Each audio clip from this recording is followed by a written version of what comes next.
지금 전 세계 중앙은행들이 CBDC 도입에 사활을 거는 진짜 이유는 효율성이 아니라 완벽한 통제권 확보에 있는데, 유럽 중앙은행 총재가 디지털 유로 시행을 공식화한 것은 이제 준비 단계가 끝났다는 선전포고와 같습니다. 디지털 화폐가 도입되면 여러분의 모든 경제 활동은 실시간으로 기록되고 분석됩니다. 즉, 국가가 개인의 자금 흐름을 완전히 장악하게 되는 것이죠. 이건 단순한 기술적 진보가 아니라 금융의 국유화라고 봐야 합니다. 우리가 그동안 누려왔던 금융의 프라이버시가 완전히 소멸하는 시대가 오고 있는 겁니다. 핵심은 이 시스템이 이미 돌이킬 수 없는 단계까지 와 있다는 사실입니다. CBDC의 가장 무서운 점은 돈의 조건을 걸 수 있는 프로그래밍 기능입니다. 정부가 여러분의 소비 패턴을 분석해서 특정 품목의 구매를 제한하거나 결제를 거부할 수 있습니다.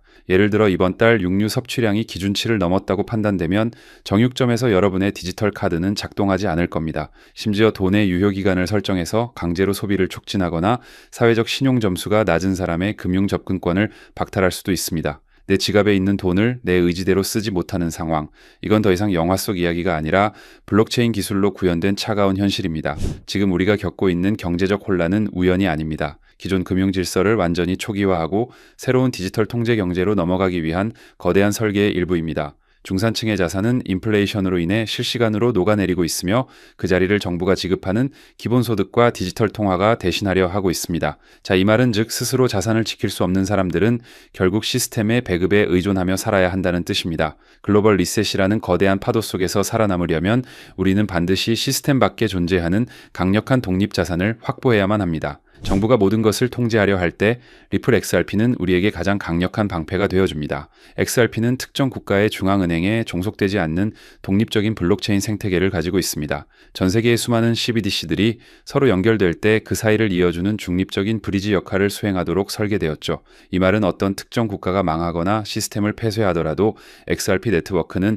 전 세계적으로 계속 돌아간다는 뜻입니다. 시스템의 핵심 인프라이면서도 그 누구도 함부로 멈출 수 없는 중립성, 이것이 바로 우리가 XRP에 투자해야 하는 가장 결정적인 이유입니다. 많은 분이 간과하는 사실이 있습니다. 거래소에 둔 코인은 엄밀히 말해 여러분의 소유가 아닙니다. 거래소 계정은 정부의 명령 한 번으로 언제든 동결될 수 있습니다. 하지만 여러분이 XRP를 개인용 콜드 월렛에 옮기고 24개의 복구 단어를 직접 관리하는 순간 그 누구도 여러분의 자산을 압류할 수 없습니다. 이것은 역사상 개인이 가질 수 있는 가장 강력한 경제적 주권입니다. 스스로 은행이 되는 법을 배워야 합니다. 기술을 이해하고 개인 지갑을 사용하는 것만으로도 여러분은 디지털 노예제에서 벗어날 수 있는 유일한 탈출구를 확보하는 것입니다. 역사는 항상 작용과 반작용의 반복이었습니다. 중앙집권적 통제가 강해지면 그에 대응하는 탈중앙화된 자유의 힘도 함께 커지기 마련입니다. CBDC라는 극단적인 통제 도구가 출현했기에 그 반대급부인 XRP의 가치가 천문학적으로 상승할 수 있는 토대가 마련된 겁니다. 우주는 항상 균형을 맞춥니다. 시스템이 여러분의 모든 것을 감시하려 할 때 그 감시망을 벗어나 자유롭게 가치를 이동시킬 수 있는 기술은 그 무엇보다 비싼 값을 치러야 얻을 수 있는 자산이 될 겁니다. 지금 우리는 그 가치의 균형이 맞춰지는 시작점에 서 있습니다. 노동만으로 부자가 되는 시대는 끝났습니다. 현재의 화폐 시스템은 수학적으로 파멸을 향해 가고 있습니다. 달러와 유로를 보유하는 것은 구멍난 배에 타고 있는 것과 같습니다. 정부는 빚을 갚기 위해 끝없이 돈을 찍어낼 것이고 그 대가는 여러분의 구매력 하락으로 이어집니다.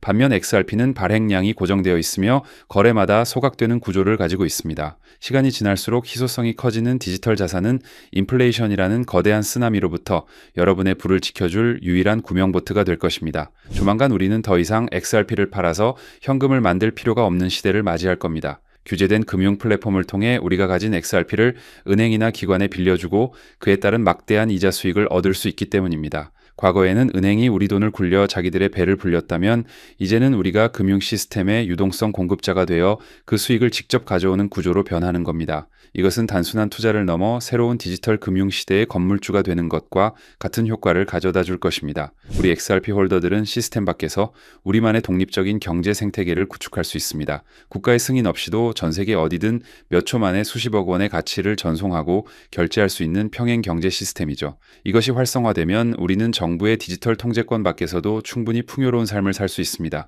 국경과 언어를 초월한 이 거대한 네트워크는 미래의 가장 강력한 경제 공동체가 될 것이며 그 중심에는 항상 XRP라는 공용 화폐가 자리 잡고 있을 겁니다. 통계에 따르면 전 세계 인구 중 단 8,000개의 XRP만 보유해도 상위 5% 안에 들어갑니다. 2,300개만 있어도 상위 10%입니다. 이 숫자가 의미하는 바는 명확합니다. 아직 전 세계 99%의 사람들은 이 기회를 알아보지 못하고 있다는 겁니다. 대중이 공포에 떨며 매도할 때 혹은 무관심할 때가 가장 큰 부를 창출할 수 있는 구간입니다. 지금 당장 생활비를 아끼고 불필요한 지출을 줄여서 단 한 개의 XRP라도 더 확보하는 것이 여러분의 10년 뒤 신분을 결정하게 될 겁니다. 결국 승자는 변화를 미리 읽고 자리를 잡는 사람입니다. 역사상 가장 큰 부의 이동은 이미 시작되었습니다. 99%의 대중은 뒤늦게 시스템에 강제로 편입되어 통제받는 삶을 살게 되겠지만 미리 준비한 1%는 그 시스템 위에서 자유를 누릴 겁니다. 지금 여러분의 손에 쥐어진 이 기회를 절대 가볍게 보지 마세요. 혼란스러운 세상일수록 명확한 데이터와 기술적 근거를 믿어야 합니다.